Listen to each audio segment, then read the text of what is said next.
창세기 1장 1절에서 5절입니다. 태초에 하나님이 천지를 창조하시니라. 땅이 혼돈하고 공허하며 흑암이 깊음 위에 있고 하나님의 영은 수면 위에 운행하니라. 하나님이 이르시되 빛이 있으라 하시니 빛이 있었고 빛이 하나님 보시기에 좋았더라. 하나님이 빛과 어둠을 나누사 하나님이 빛을 낮이라 부르시고 어두움을 밤이라 부르시니라. 저녁이 되고 아침이 되니 이는 첫째 날이니라. 아멘. 오늘부터 저희가 창세기에 중요한 네 가지 사건과 또 창세기에 나온 중요한 네 명의 인물, 네 명의 족장에 대한 말씀을 언약으로 좀 붙잡고 기도 제목으로 붙잡았으면 좋겠습니다. 오늘 첫 번째 창세기에 나와 있는 제일 중요한 네 가지 사건, 첫 번째 사건 창조 사건입니다. 하나님께서 말씀으로 이 세상을 창조하셨습니다. 또 그때 당시에 이 땅은 흑암과 어둠과 혼돈과 공허가 가득했는데 하나님께서 이곳에 말씀을 선포하니까 질서가 회복되어지고 창조의 능력이 나타났습니다. 오늘 저희가 아무리 마음이 혼돈스럽고 어둡고 또 내가 무엇을 해야 할 바를 모르게 미래에 대해서 캄캄할지라도 오늘 하나님의 말씀 받는 순간 하나님의 질서가 회복되어지고 하나님의 창조의 능력이 나타날 줄 믿습니다. 창세기를 통해서 저희가 많은 것을 배울 수 있고 창세기가 성경의 가장 중요한 시작, 서론 부분이면서 또한 결론 아닙니까? 창세기에서 어떤 말씀을 붙잡아야 되겠습니까? 오늘 창세기 1장에서 하나님께서 창조하셨는데 첫째 날 무엇을 하셨고 둘째 날 무엇을 하셨고 우리가 이곳에서 많은 것을 배울 수는 있지만 그것을 외우는 것은 크게 의미 있지는 않지요. 마치 그 화학의 주기율표 외우는 것처럼 주기율표를 외우는 사람들은 화학 전공사람 하는 사람들한테 참 중요한 일이고요. 그것이 그쪽 계통에서는 중요한 또 학생들에게는 시험일지 모르지만 일상을 살아가는 우리에게는 그 주기율표는 크게 중요하지는 않습니다. 그걸 통해서 만들어져서 우리의 삶에 어떤 도움이 되느냐 그게 중요하죠. 그래서 제가 미국에 와서 좀 놀란 것 중에 하나가 한국에서는 고등학교 때 공부할 때 주기율표를 전부 외웠거든요. 그래가지고 빈칸 채우는 게 그게 이제 답이기도 하고 그래가지고 그거 그 노래로 외우는 사람도 있고 앞 글자 따서 외우는 사람도 있고 그랬는데 미국 고등학교 오니까요. 주기율표 외우지 않고 옆에다 놓고서 시험 보더라고요. 그래서 맞다 싶었어요. 저거 굳이 외울 필요가 뭐 있냐. 주기율표 나와 있는 거 보고 해석할 수 있으면 되지. 저걸 굳이 외우게 해가지고 인생에 하나도 필요하지 않은 거. 아, 참 한국과 일본 교육의 한계구나. 그런 생각을 했습니다. 오늘 창세기 우리 첫째 날, 둘째 날 무엇을 했다? 그거 뭐 크게 중요한 거 아니거든요. 몇 년도에 어떻게 창조됐다? 별로 중요한 거 아닙니다. 하나님께서 왜 창조했냐? 그게 중요하고요. 창조하신 이후에 우리의 삶은 어떻게 돼야 되냐? 이게 중요하죠. 몇 년도 그렇게 크게 중요한 사건은 아니고요. 또 이때 당시에 창세기 1장 3절에 나오는 빛은 해와 달과 별이 생기기 전의 빛인데 이 빛이 뭐냐? 이런 건 저에게 크게 중요한 건 아닙니다. 하나님께서 말씀하셨을 때 빛이 생겼고 그 빛이 어두움과 나뉘었고 하나님께서 만드신 창조의 빛을 통해서 우리의 삶에 하나님의 능력과 하나님의 역사가 임했고 하나님의 질서가 임했다. 그런데 그 창세기 1장에서 말하고 있다 하는 하나님의 말씀에 메시지가 있을 거 아닙니까? 왜 창세기 1장을 쓰셨겠습니까? 1장, 2장, 창세기 1장, 2장 두 사건을 하나님께서 우리에게 주신 이유가 있습니다. 하나님은 창세기 1장, 2장을 통해서 우리 인간을 창조하시고 이 세상을 창조하실 때 완벽하게 창조하셨습니다. 그래서 부족함 없이 모든 것을 창조했는데 오늘 우리의 삶은 모든 게 어렵다는 겁니다. 가정생활도 어렵고 경제생활도 어렵고 인간관계도 어렵고 내가 뭔가 목표를 두고 열심히 하긴 하지만 우리의 삶이 다 어렵다는 겁니다. 근데 하나님께서는 창세기 1장, 2장을 통해서 하나님이 창조하신 세상은 부족함이 없다. 하나님께서 인간을 만드실 때도 하나님의 형상으로 창조하셨기 때문에 인간에게 부족함이 없다. 달리기야 말이 빨리 할 수 있습니다. 냄새는 개가 더 자세하게 맡을 수 있습니다. 아주 발달되어 있죠. 그러나 하나님께서 인간을 창조하셨을 때는 인간만큼은 하나님의 형상으로 창조했기 때문에 인간은 부족함이 없습니다. 근데 오늘날 수많은 사람들이 자살을 하기도 합니다. 자기의 부족함을 느껴서요. 자기의 삶의 어두움, 자기의 삶의 그 불편함, 이런 것을 참지 못해서 다른 사람 것을 훔치기도 하고, 다른 사람을 괴롭히기도 하고, 자기 자신의 목숨을 끊기도 하고, 그러지 못해서 아예 그냥 마약에 찌들려서 홈리스가 되기도 하고, 우울증이 걸리기도 하고, 지금 과학과 문화와 모든 게 어마어마하게 발전됐는데도 불구하고 인간은 늘 어렵고 힘들다는 겁니다. 참 잘 사는 집, 저 집은 아무 걱정 없겠다 싶은데 그 집에 또 걱정이 있어요. 참 모든 거 성공한 사람, 모든 거 자기가 목표한 대로 다 이룬 사람, 저 사람은 부족한 게 없을 것 같은데 또 그 사람의 가정에도 들어가면 다른 평범한 사람들이 겪지 않는 그런 문제를 겪고 있습니다. 그래서 하나님께서 창세기 1장 2장을 주셨습니다. 하나님이 만든 세상은 부족함이 없는 세상이었다. 하나님께서 만드신 인간은 부족함이 없는 인간이었다. 하나님께서 완벽하게 만드셨다. 그런데 우리는 지금 왜 이 고통을 겪고 있는가? 이게 창세기 1장 2장이에요. 완벽한 답을 주셨습니다. 왜 인간에게는 하나님께서 완벽하게 창조하신 세상에서 이렇게 고통스럽게 살고 있는가? 이렇게 힘들게 살고 있는가? 창조의 원리입니다. 하나님께서 이 세상을 창조하실 때 새는 하늘을 날게 하셨고 물고기는 물속에서 살게 만드셨습니다. 나무는 땅에 뿌리를 내리면서 살도록 만드셨습니다. 그래서 만약에 나무를 땅에서 뽑으면 그 나무는 죽어갑니다. 나무가 필요한 게 태양도 필요하고 물도 필요한데 일단 땅에서 뽑힌 나무를 물을 주면 나무가 더 빨리 썩어버리고요. 땅에서 뽑힌 나무에게 태양을 비치면 그 나무는 말라버립니다. 하나님께서 말씀하신 부분이 바로 이 부분입니다.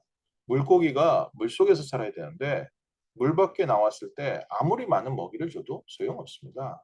물고기에게 뭐 향수를 뿌려줘도 아무 소용없습니다. 그 세상에서 가장 비싼 술이라는 술을 물고기에 줘도 물 밖에 나온 물고기한테는 필요하지 않습니다. 이것처럼 하나님께서 인간을 창조하실 때 인간은 하나님의 형상대로 창조하셔서 하나님과 함께 살도록 창조했습니다. 인간이 하나님과 함께 사는 것이 참된 행복이고 하나님의 은혜와 능력 속에서 하나님의 보호하심에서 사는 게 인간의 삶입니다. 창세기에서 그걸 말하고 있습니다. 그런데 그 아담과 하와, 하나님께서 처음 만든 아담과 하와에게 주신 말씀이 저 선악과를 먹게 되면 너희는 정령 죽으리라.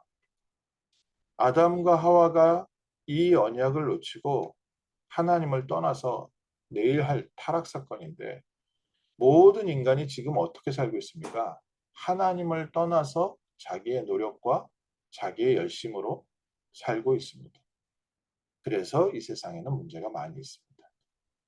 세상 사람들이 열심히 사는 것이 중요하다고 하고 착하게 바르게 사는 것이 중요하다고 하는데 착하게 바르게 사는 것으로는 인간의 문제를 해결할 수가 없습니다. 인간은 하나님의 형상대로 창조돼서 창조주 하나님과 함께 살아야 그게 행복입니다. 창조주 하나님과 함께 있어야 그게 인간의 능력입니다. 이것을 잃어버렸다는 게 창세기 1장 2장의 내용입니다. 어느 정도로 하나님께서 인간을 완벽하게 창조하시고 모든 환경을 완벽하게 주셨습니까? 에덴 동산을 창조하셔서 에덴 동산에 내강의 근원이 있었고 모든 보화가 있었고 과실나무가 전부 있었습니다. 안타깝게 지금도 에덴 동산 찾아다니시는 분들이 계시거든요. 그래서 그거 연구하는데 어, 뭐 흥미롭긴 하지만 아무 소용 없습니다. 왜냐? 이미 지금 에덴은 무너져 버렸습니다. 하나님께서 없애셨습니다. 돌아올 수 없게 하셨다는 겁니다. 두루 도는 화원검으로 에덴 동산의 입구를 막았다. 결국 인간이 에덴 동산에 못 들어간 게 아닙니다. 인간의 문제는 뭐냐? 하나님께로 돌아갈 수 있는 길이 막힌 겁니다. 그래서 하나님께서 이 땅에 메시아 그리스도 약속하신 겁니다. 누구든지 주의 이름을 부르는 자는 구원을 얻으리라. 우리의 행위와 노력이 아니라, 우리의 종교 생활이 아니라 하나님께서 처음부터 우리에게 구원받을 수 있는 길을 열어주셔서 예수 그리스도로 말미암아 하나님께로 돌아올 수 있는 길이 열렸습니다. 오늘 아침 저희가 누려야 될 부분이 이겁니다. 오늘 내가 하나님과 함께 한다면 우리는 부족함 없습니다. 하나님께서 우리와 함께 하시고 우리의 삶을 보호하시고 인도하시기 때문에 우리는 세상에서 가장 행복한 사람입니다. 왜 잘 모르냐? 이게 이제 영적인 부분이지요. 하나님의 형상을 잃어버리고 육신 가운데 살아오다 보니까 살아계신 하나님이 우리와 함께하는데 우리가 잘 몰라서 그렇습니다. 그래서 하나님이 우리에게 말씀 주시고 예배를 통해서 다시 한번 반복하시고 또 이 말씀을 듣고 기도하다가 말씀 성취되는 것을 보면서 하나님이 함께하신 것을 또 한번 확인하고 그러면서 우리의 삶에 하나님을 믿는 믿음이 점점 뿌리내려져 가고 그 믿음이 능력이 되어져 가고 믿음이 강해질 때 우리의 삶에 하나님이 함께하신 게 누려지면서 그다음부터는 세상에는 부족한 거 없습니다. 그래서 그리스도 예수 안에 있는 사람은 에덴 동산 회복됐습니다. 오늘 우리 가정이요. 우리가 앉아있는 이곳이요. 바로 에덴 동산입니다. 왜냐? 창조주 하나님께서 함께 창조하셨을 때 그 목적 그대로 우리를 함께 하시고 우리의 삶에 역사하고 계시기 때문에 특별히 하나님이 인간을 창조하실 때 주신 말씀이 우리가 우리의 형상을 따라 이 세상을 정복하고 다스릴 인간을 만들자. 그래서 하나님이 하나님의 형상으로 우리를 만드시고 우리를 통해서 이 세상을 다스리는 권세를 주셨습니다. 창세기 2장에 뭐라고 되어 있습니까? 흙으로 인간을 빚으시고 그 코에 생기를 불어넣으셨다. 하나님의 영을 우리에게 불어넣어 주셨다. 그래서 하나님께서는 우리와 지금 성령으로 함께하고 계십니다. 그 이제 성경을 해석하시는 창세기를 많이 이제 목사님들이 성경을 얘기하실 때 이 세상 모든 만물을 하나님께서 말씀으로 창조하셨는데 인간만은 직접 흙으로 하나님께서 빚어서 만드셨다. 창세기에서 그렇게 써있다. 인간은 그렇게 귀한 존재다. 어, 그것도 있겠지만 아예 처음부터 하나님의 계획이 다릅니다. 하나님의 형상으로 창조했습니다. 그래서 하나님의 말씀으로 창조하셨던 하나님이 손으로 직접 빚으셨던 그것은 가치의 부분이 아니라요. 하나님의 가장 중요한 인간 창조의 목적입니다. 창세기 1장 26절 우리가 우리의 형상을 따라 인간을 만들 때 하나님께서 우리에게 신분과 권세를 주시고 그 생명을 우리에게 풀어주셨습니다. 그래서 짐승과 다릅니다. 자, 아시는 목사님이 집에서 강아지를 키우는데 이 개가 이제 갓난 아기 때부터 이제 강아지 시절부터 집에서 키우는데 요즘은 저 이렇게 집에서 말씀 틀고 함께 가정에 예배 드리려고 하면은 이 개가 좀 커가지고 눈치 딱 채고요. 자기 방에 들어가가지고 자기 그 케이지죠. 그 속에 개집에 들어가가지고 거기서 그냥 가만히 기다리고 있답니다. 아 이제 개가 눈치를 챈 거죠. 이 시간에는 자기가 아무리 옆에서 꼬리를 하고 소리를 질러도 이 주인들이 자기한테 관심 주지 않는다. 그러니까 예배 드리는 분위기 딱 말씀 나오기 시작하면 딱 그냥 그 곳에 들어가 있대요. 그게 짐승입니다. 짐승은 예배할 줄 모릅니다. 그런데 인간은 하나님의 형상으로 창조되었기 때문에 하나님과 함께하는 것이 행복이고요. 하나님께 드리는 예배 속에서 성령 충만함을 누립니다. 오늘 아침에 저희가 정말 참된 에덴 누리셔야 됩니다. 이미 그리스도 예수 안에서 생명의 근원 되신 그분께서 우리와 함께 하십니다. 에덴 동산 중앙에 남아 있었던 나무가 생명나무입니다. 죄 있는 인간이 생명나무를 먹고 영원한 죄 가운데 살지 않도록 하나님께서 그 길을 막으셨는데 그리스도 예수로 말미암아 우리에게 생명이 회복되었습니다. 요한복음 14장 6절에 내가 곧 길이요 진리요 생명입니다. 생명나무가 이미 우리 안에 임했습니다. 요한복음 3장 16절에 하나님이 세상을 이처럼 사랑하사 어떤 세상이냐 하나님을 떠난 세상 고통 가운데 있는 이 세상을 안타깝게 여기고 불쌍하게 여시고 사랑하셔서 독생자를 주셨으니 누구든지 저를 믿는 자마다 영생을 얻고 구원을 얻게 하려 하십니다. 생명, 영원한 생명이 이미 우리 안에 있습니다. 그래서 에덴 동산을 더 이상 찾아다닐 필요가 없습니다. 또 이 구약의 기록이 수천 년 기록 아닙니까? 우리가 기록을 확인을 하고 이 기록이 참되냐 안 되냐 이 부분을 확인하는 것은 고고학자들의 일이죠. 우리의 삶은 뭡니까? 우리의 삶은 그리스도께서 나와 함께 하시는 참된 에덴을 누리고 하나님 주신 능력 가지고 세상을 회복시켜가는 게 오늘 우리의 삶입니다. 그래서 우리가 오늘 다시 한번 언약을 붙여보셔야 됩니다.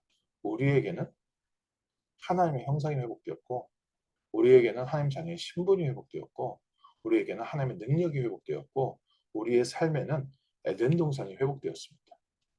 오늘 우리가 에덴의 축복을 누리면 내 강에 근원이 있어서 그 강이 들어가는 곳마다 살았다고 했습니다.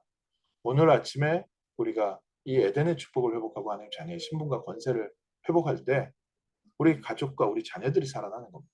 우리 주변의 사람들이 살아나는 겁니다. 우리 도시가 살아나고 이 시대에 살아갈 하나님의 모든 축복과 생명이 우리를 통해서 시작됩니다. 그래서 기독교인은 도움받는 사람들이 아닙니다. 하나님께서 도와줄 수 있도록 정복하고 다스리는 권세를 주셨습니다. 2023년을 바라보면서 하나님의 형상 회복하고 하나님이 주신 우리의 권세 회복하고 에덴의 축복 회복해서 모든 사람 가는 곳마다 살리는 복된 한 해 되게 하옵소서. 이런 축복의 기도가 시작되는 복된 한 해 되시기를 주님의 이름으로 축원합니다. 기도하겠습니다. 하나님 감사합니다.